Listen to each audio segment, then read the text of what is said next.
আসসালামু আলাইকুম। যে যেখান থেকে দেখছেন আশা করি সবাই ভালো আছেন। তো চলুন দেখা যাক আমি কিভাবে পাবদা মাছের ঝোল তৈরি করি। এখানে আমি পাবদা মাছ নিয়ে নিয়েছি কিছুটা।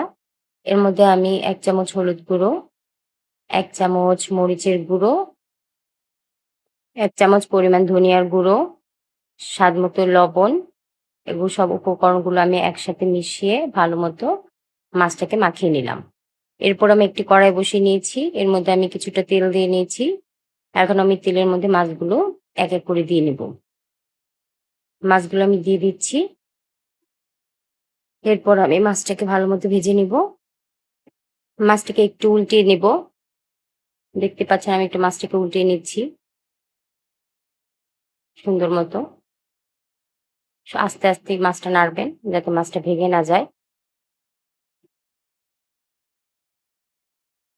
দেখতে পাচ্ছেন? এই তো আমার মাছ ভাজা শেষ। এখন আমি একটি কড়াইয়ের মধ্যে কিছুটা তেল দিয়ে দিয়েছি। আমি আগে থেকে যে মাছটা ভেজে রেখেছিলাম যে তেলটা ছিল, ওই তেলের মধ্যেই আমি এখানে পেঁয়াজ দিয়ে দিব। এখানে আমি প্রায় ৩ টের মতো পেঁয়াজ কেটে নিয়েছি। আর প্রায় ৪ টার মতো কাঁচামরিচ মাঝখান থেকে ফালি করে নিয়েছি। মাঝখান থেকে ফালি করার একটাই কারণ, তা হচ্ছে যাতে তরকারিটা ঝাল হয়। এখন আমি পেঁয়াজটাকে ভালোমতো নেড়ে-চেড়ে নিচ্ছি। পেঁয়াজটাকে আমি ততক্ষণ পর্যন্তই ভাজবো, যতক্ষণ না পেঁয়াজটার কালার চেঞ্জ হয়, ব্রাউন কালার হয়। এই তো পেঁয়াজটা ব্রাউন কালার হয়ে গেছে। এখন আমি কিছুটা পরিমাণ পানি দিয়ে এড করে নিচ্ছি। এখন আমি এখানে মসলা এড করব। যাতে মসলা দিতে, দিতে পেঁয়াজটা পুড়ে না যায়। এ কারণে আমি এখানে একটু পানি এড করেছি। এখন আমি এখানে দিয়ে দিব প্রায় ২ টেবিল চামচ পরিমাণ হলুদ গুঁড়ো। এখানে আমি টিস্পুন চামচের ২ টেবিল চামচ হলুদ গুঁড়ো নিয়ে নিয়েছি। এরপর এখানে আমি দিয়ে দিব ২ টেবিল চামচ মরিচের গুঁড়ো। সাথে আমি এখানে দিয়ে দিব প্রায় ২ টেবিল চামচ পরিমাণের মতো ধনিয়া গুঁড়ো। দিয়ে দিচ্ছি স্বাদমতো লবণ। এরপর এখানে আমি দিয়ে নিচ্ছি আদা রসুন বাটা ২ টেবিল চামচ। এখানে আমি আদা রসুনটাকে একসাথে করে নিয়েছি। আপনারা আলাদা, আলাদা করে দিতে পারেন। ২ টেবিল চামচ আদা রসুন আর হচ্ছে প্রায় ১ টেবিল চামচের মতো জিরে বাটা আছে। এগুলোকে সব মিশিয়ে আমি নেড়ে-চেড়ে নিচ্ছি। দেখতে পাচ্ছেন মসলাটাকে ভালোমতো নেড়ে-চেড়ে নিচ্ছি। মসলাটাকে আমি খুব সুন্দরভাবে এখানে কষিয়ে নেব। আর মসলাটা যত ভালো কষানো হবে তরকারিটা খেতে কিন্তু ততটাই মজা হবে।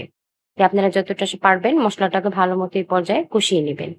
প্রয়োজন পড়লে আরেকটু পানি এড করে নিয়ে তারপরে ৫ থেকে ৬ মিনিটের মতো মসলাটা কষালেই কিন্তু সুন্দর কষানো হয়ে যাবে। আমার মসলাটা কিন্তু কষানো হয়ে গেছে। দেখতে পাচ্ছেন। এখন আমি এখানে দিয়ে দিব আগে থেকে ধুয়ে রাখা যে আলু আর বেগুনটা আমি কেটে ধুয়ে রেখেছিলাম সেইটা দিয়ে দিচ্ছি এখানে। দেওয়া হয়ে গেলে এখন আমি নেড়ে-চেড়ে নেব। দেখতে পাচ্ছেন নেড়ে-চেড়ে নিয়েছি অফ ক্যামেরায় আমি। আপনারা এটাকে সুন্দর করে নেড়ে-চেড়ে দিবেন। এখন আমি এই আলু আর বেগুনটাকে প্রায় ৫ মিনিটের মতো একটু কষিয়ে নিব সুন্দর করে।